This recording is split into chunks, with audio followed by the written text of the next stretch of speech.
remember that video that I did in the beginning of the year where I showed you all my planners and all 6-7 planners that I'm planning to use this year?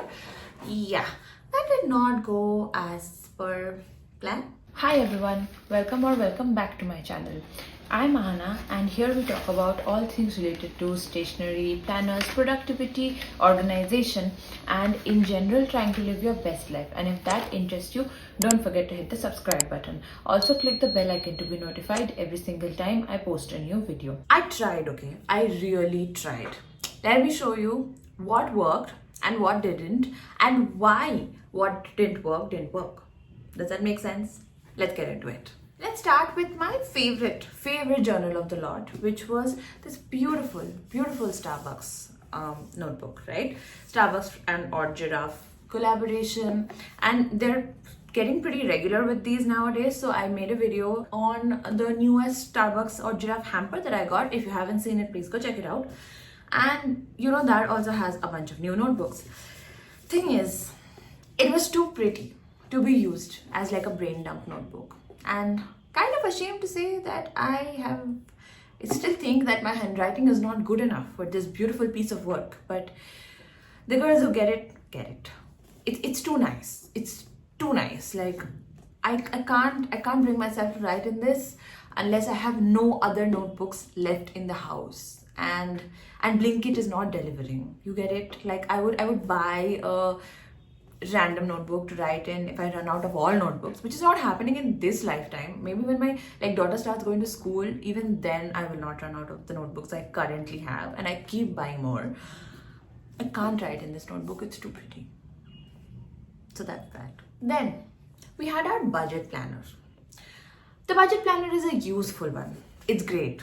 I used it for 3 or 4 months, and then I downloaded an app which basically segregates all of this for me, and I don't have to write down every expense because it automatically syncs everything from my messages, from all my bill statements, from everything. So it just seemed like double work.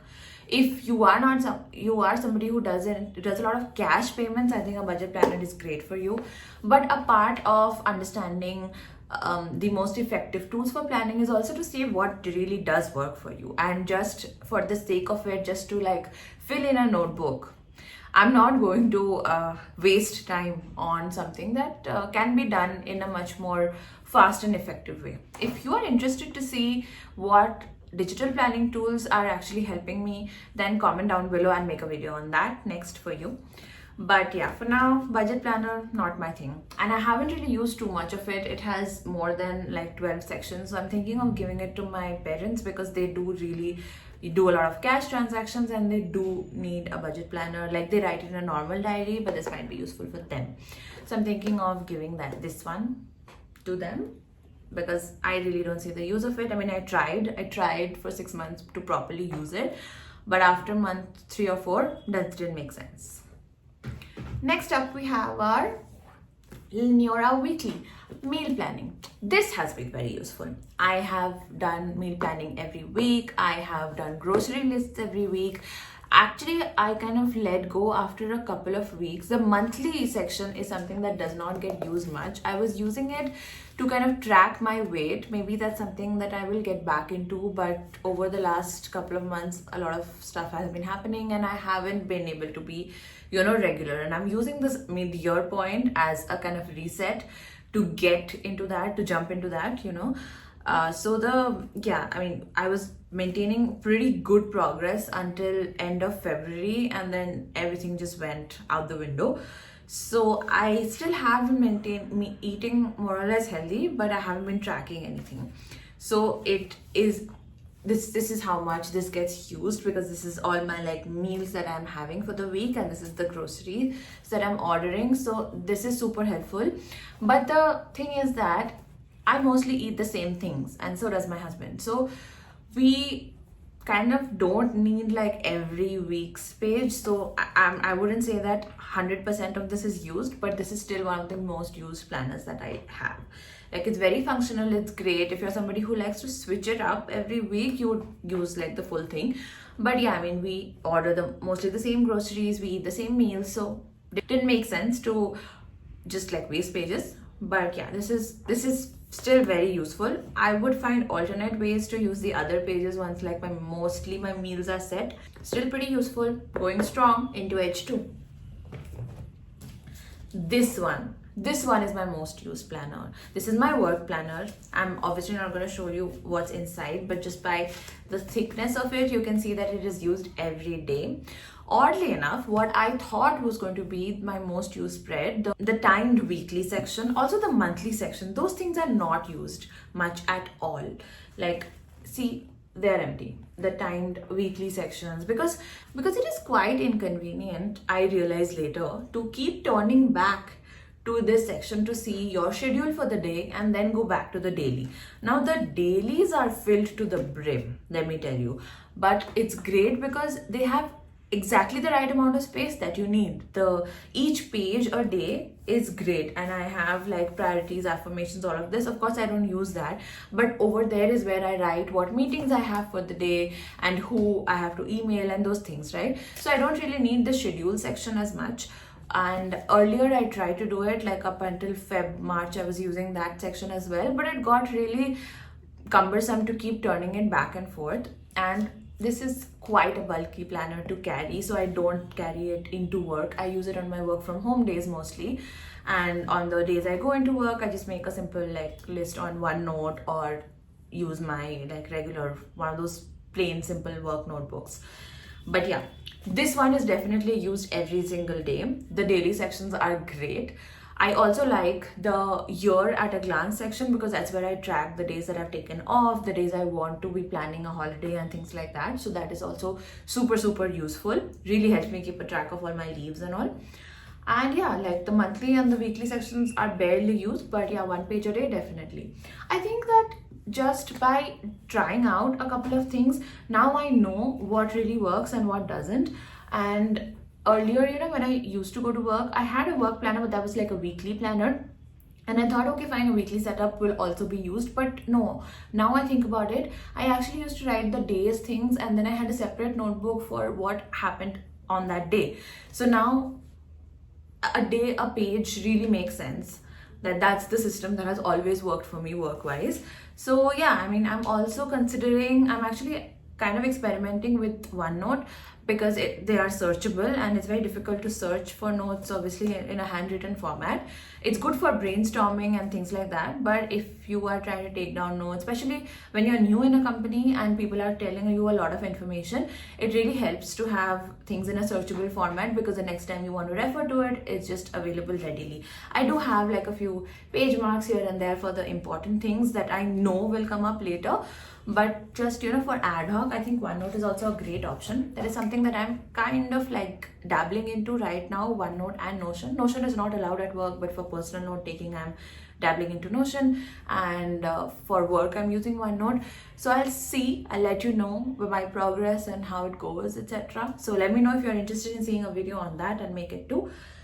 But yeah, so Neura is running very strong in my book still. 2 planners I'm definitely using, one on a weekly basis, one on a daily basis.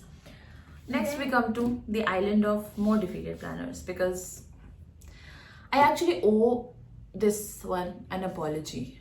I really thought I want to journal every single day, and I do want to journal every single day.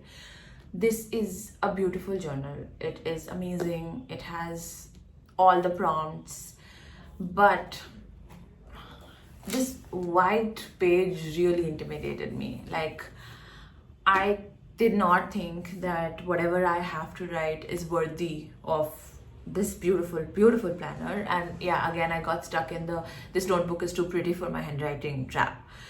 But this notebook was for my emotions. This notebook was for me to, you know, really let go of all that's in my brain and put it on paper so that I don't get overwhelmed. And I haven't actually been journaling at all because of this fear.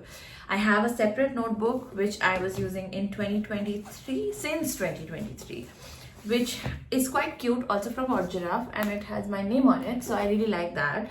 But this notebook is still half empty, and sometimes this is the subject of my rate journaling because it's a single line page, you know, journal, and you know, I can do it.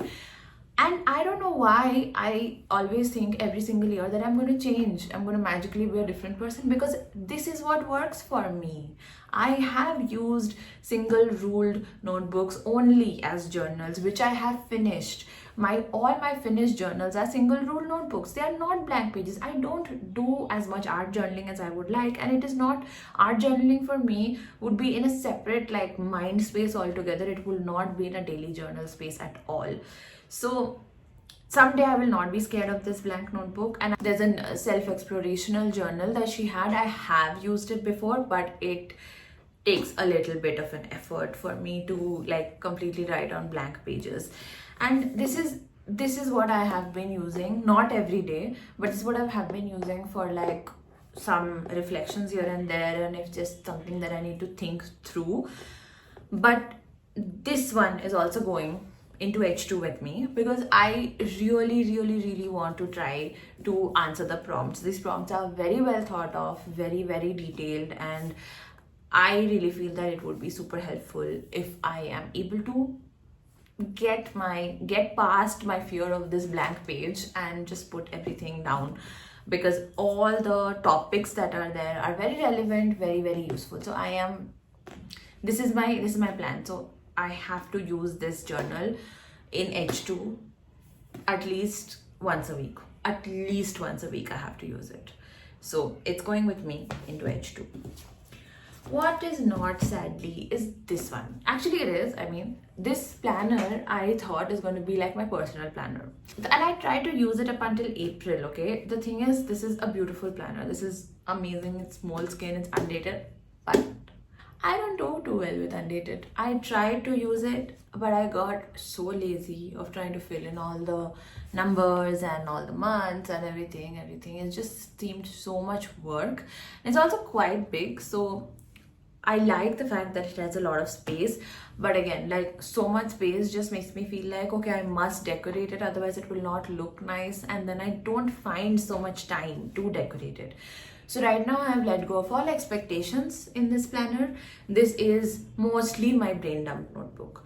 So I'm not going to show you what's in there, but I tried to do like proper planning for a while, and now I've realized that no, okay, that's not me, and I am doing just simple brain dumps. No expectations from this, just a lot of white space which I'm going to use in the best way that I know.